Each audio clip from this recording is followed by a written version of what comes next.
most cordial welcome. Stay with us, Lord. Mane nobiscum Domini. With the two disciples on the way to Emmaus, I pray, stay with us, Lord. Dear and Reverend Father George Ideadiel, Rector, Dharmaram College, Your Eminence, Graces, Excellencies, Superior Generals, Provincials, Superiors, Guardians, Deans and Directors, Professors and students, and especially the freshers of the DVK. The corona. This is the most often used word in today's time. Our chats and conversations, be it in the family, community, or society, is all about the corona. Our discussions and debates in the social media, be it the Facebook, Twitter, Instagram, TV or radio, is all about the corona. When we say the word corona, what does it do to you, to me, to us? We get frightened, we become anxious, and we are in great panic. Yes, many people are scared. Many are living in anxiety and fear. In India too, the corona scare is at its highest level. And all-pervading helplessness is experienced even by the most powerful countries and people. Death is sweeping all over the continents. For corona has no boundaries, no religion, no ethnic differences, and no language, culture, or color differences. The tiny coronavirus has thus infused in the minds of Homo Deus, man-God, that we too are vulnerable like any other living organism, and corona, the leveler, may not spare us. In fact, do you know the actual meaning of the word corona? Corona in Latin means the crown. The virus has crown-like spikes on it. Hence, it is called the corona. As you know, the outer layer of the sun is also called the corona, the stellar corona. It has a beautiful golden ring which we can never see because the sun is so bright that we are blinded by its light. But when the sun goes through the solar eclipse, when it goes through its complete darkness, we can see its beautiful stellar corona. So think about it, my friends. We, the humans, are now going through complete darkness. And if we allow ourselves, of course, we can see our true light. We have been so blinded by our fast-paced life that we have no time to stand and stare at the beauty of life and the charms of nature. We have been so blinded by the money power and muscle power that we have lost the sense of truth and justice. We have been so blinded by the strength of our scientific innovations and sophisticated weaponries that we have no respect for the other. We have been so blinded by the pleasure of our lavish parties and celebrations that we have lost our sensitivity to the poor and the hungry. We have been so blinded by the claims and counterclaims of the religious leaders and fanatic groups that we have lost real faith in God. Yes, my friends, we have been blinded by a world of pompous boasting about our strength, our capacities, and our will to say, yes, I can. But remember, my dear friends, the coronavirus is here, not to make us go through the dark times, but to see the true light. The coronavirus is here, not to make us desperate, but remind us anew the fragile nature of this world order. The coronavirus is here, not to make us socially indifferent, but to teach us what truly matters. And what truly matters today is kindness and love. Today, what we really want is the other, my brother, my sister, with a plea in our hearts, stay with us. Mane nobiscum, stay with us. According to John Moss CSJ, a meditation on the Emmaus event may help us to tide over our own dark nights and see the true light. As the Gospel of Luke narrates, the two disciples were on the way to the village called Emmaus. While they were talking and discussing, Jesus himself went with them, but they did not perceive the presence of their master, as their eyes were holden. Maybe the sun was so sinking, and the setting sun was so dazzling that they did not see their Lord. But I would say, more than the sunset, their eyes were holden due to sorrow, for they witnessed the most horrible scenes of blood and murder which had been enacted in Jerusalem. Their eyes were holden due to unbelief, for they never expected to see the crucified Jesus on the way.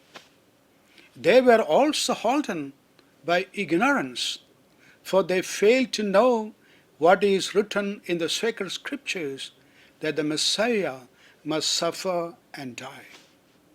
They were also holden by despair, for they hoped that he was the one to redeem Israel.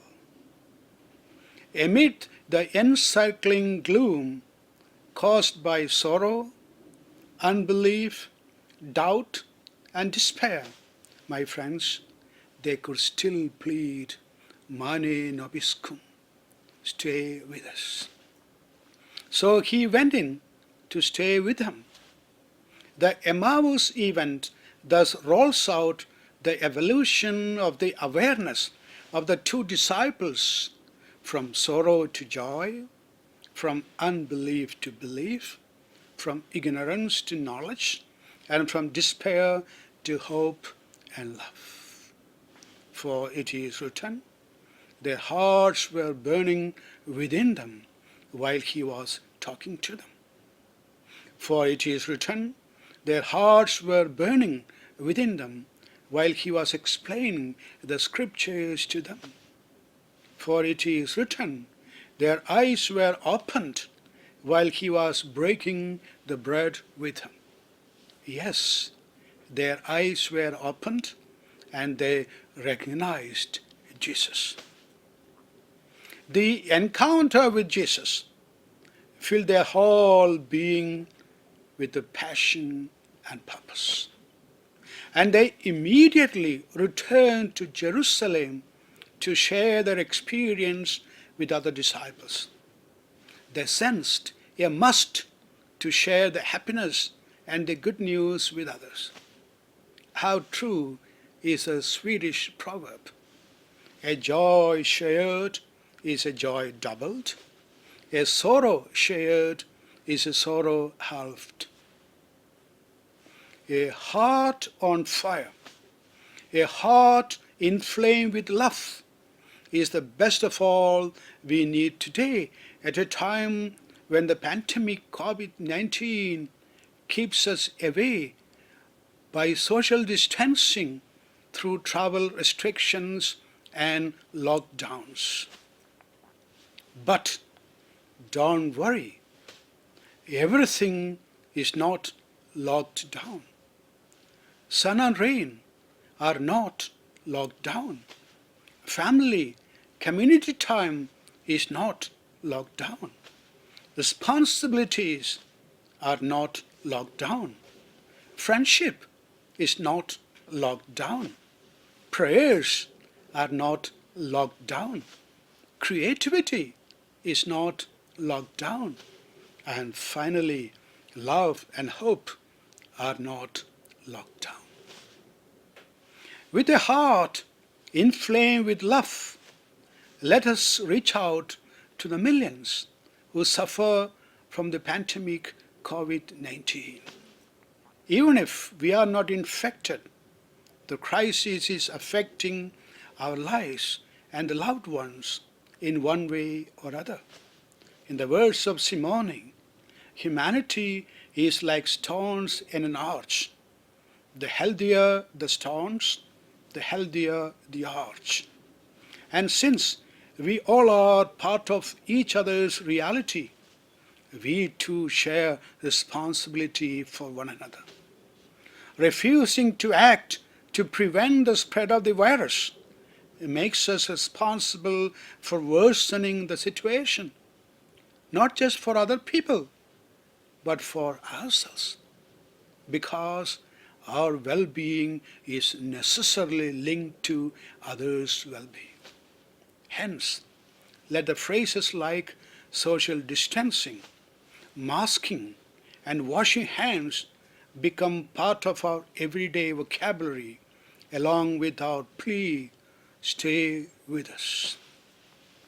As we know, no one does big things by themselves. So, be alive to one another's struggles. Stand up for one another's rights. Leave behind all the old ways of thinking that divide us and set the world on a different path.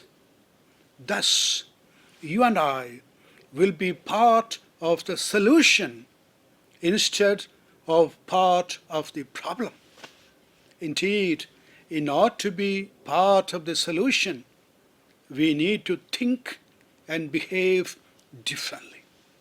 Or, as Steve Jobs put it, think different. In order to solve the challenges we face, we have to cultivate what the Buddhist philosophers call the 6 perfections: generosity, attention, patience, resolution, contemplation, and wisdom. Pro. G, generosity. A, attention. P, patience. R, resolution. O, contemplation. W, wisdom. Pro. Generosity. Generosity to help family, neighbors, and communities that find themselves in need, and thereby alleviate the suffering around us. Attention. Attention to the needs of others, to our own responses to those needs, and to our own states and intentions that may either contribute to or ease suffering. Patience. Patience to reduce our tendency to anger or to despair, and enable ourselves to work calmly and respond effectively to the needs around us. Resolution that enables serious effort and ensures that we do not lose hope or heart. In other words, we don't easily give up. Contemplation to gather our thoughts, to fix our resolve, and to remember who we are and to what we are committed. Finally, wisdom, the serenity to accept the things I cannot change, the courage to change the things I can, and the wisdom to know the difference. The development of these perfections enables personal growth while also helping us to address the pandemic COVID-19. It enables us to become better friends to one another, to care for one another, to take the interest of others as our own, and to derive happiness from their happiness as well. In the spirit of sharing and mutual help, DVK is launching online learning program from August 3, 2020 onwards.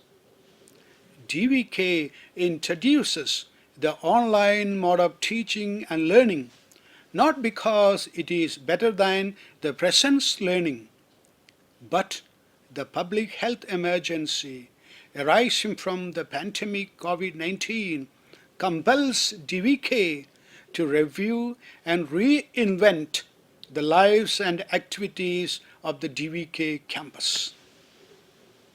As online learning is first of its kind in the annals of the DVK, there are several questions that are to be answered, sometimes without much conviction or clarity for lack of benchmarks. Questions like, by what means are the courses provided? How are teachers trained in the different teaching modalities? How are exams and thesis defenses carried out? What measures have been taken to mitigate possible hitches related to internet access and computer equipment? How to ensure the formative and pastoral accompaniment of the students of the Pontifical Athenaeum, the DVK. However, trusting in the providence of God and in the wholehearted participation of all the stakeholders of the DVK, the bishops, generals, rectors, superiors, teachers, and students, we begin, and surely we will overcome all obstacles in the process of online learning. First of all, online learning does not imply lowering the quality of ecclesiastical education, for we uphold the vision and conviction of our founding father, Saint Kyriakos Elias Chavra, who said, an uneducated priest is not only inefficient to do anything in his pastoral work, but might even be detrimental to the salvation of souls. Secondly, while engaged in the online learning, we don't forget or ignore the formative and pastoral concerns of the ecclesiastical education. Definitely, we will accompany you, dear scholars and students, and especially my dear freshers, in the best way possible through regular lectures, class notes, assignments, teaching aid like PPT, audio, video clips, etc., and above all, through personal contacts by respective dean or director and animator or teacher. Perhaps this is just one side of the story. The other side is to be told, I think, by the rectors, provincials, and superiors, namely the guardians of the scholars and students of the DVK. In a circular letter to the DVK, the Vice-Chancellor, Very Reverend Dr. Thomas Chathambarambil CMI, writes, there shall be an animator for the students who shall be responsible for the formation and discipline of the students during their stay in the provinces, regions, or wherever they are. Along with the Vice Chancellor, may I appeal to you, dear rectors, provincials, and superiors, to make adequate arrangements to address the formative, spiritual, and pastoral concerns of our scholastics. If we resolve to work together with patience and endurance, we shall surely overcome the challenges posed by the corona.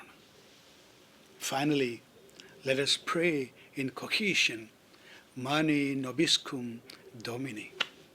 Stay with us, Lord, so that we shall learn in the company of Jesus Christ, the Sadguru, the teacher par excellence. Being with Jesus, mid sign, will inflame our hearts while he explains the scriptures to us, as in the case of the disciples on the way to Emmaus. Being with Jesus will open our eyes while he breaks the bread with us, as in the case of the disciples on the way to Emmaus. Being with Jesus will open our minds so that we will recognize him as our Master and Lord.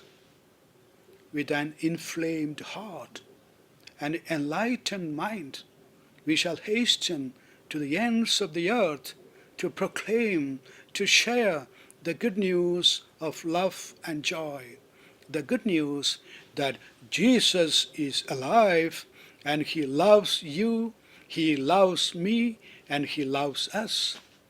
And surely he will be with us always to the end of the age, as he has promised. I pray, stay with us, Lord. Mane nobiscum Domini. Amen. Before I sign off, may I recall the fond memories of Reverend Father Thomas Kurian, CMI, Professor Emeritus of Dharmaram Vidyakshetram, who was called to eternal life on Wednesday, June 17, 2020 at St. Philomena's Hospital, Bangalore. The funeral ceremony was held on June 18, 2020 at St. Paul's Carmel House, Tandavapura, Karnataka. Father Thomas, my own guru and mentor, was a saintly religious priest and an exemplary teacher who served GVK over 2 decades and captivated the imagination of his colleagues and students by his pedagogy of the heart. May the departed soul rest in peace.